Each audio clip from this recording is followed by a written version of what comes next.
రోజున ఇక్కడ ఉన్న వాళ్ళు ఎవరు కూడా అధ్యక్ష, ఎవరికి డబ్బులు అవసరం లేదు, ఎవరి పనులు వాళ్ళకు ఉన్నాయి, ఎవరి జీవితాలు వాళ్ళకు ఉన్నాయి, వ్యాపారాలు వాళ్ళకు ఉన్నాయి.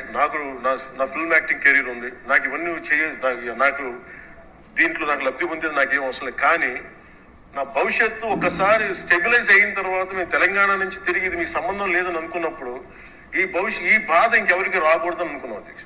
స్టెబిలిటీ పోగొట్టుకు డీస్టెబిలైజ్ అవ్వకూడదని ఒక వేదంతో ఈ రోజున అన్ని వదులుకొని తిట్లు తిని, ఇంట్లో ఆడబిడ్డలు తిట్టించుకొని, ఇంట్లో నా భార్యను తిట్టి, బూతులు తిట్టి, ఇంతమంది అందరి మీద కేసులు, మనం పార్టీ వ్యక్తుల మీద కేసులు పెట్టి, అటెంప్ట్ మర్డర్ కేసులు పెట్టించుకొని ఇవన్నీ చేయాల్సిన అవసరం లేదు. కానీ ఎందుకు చేస్తున్నాం అంటే we want to make sure criminalization into politics can not be tolerated, will never be tolerated.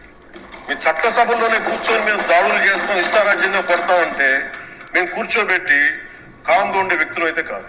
మనందరం ఇవ్వాల్సింది కూడా చాలా బలంగా, we're here to give solid stability for Andhra Pradesh. తద్వారా పెట్టుబడులు చాలా బలంగా వస్తాయి.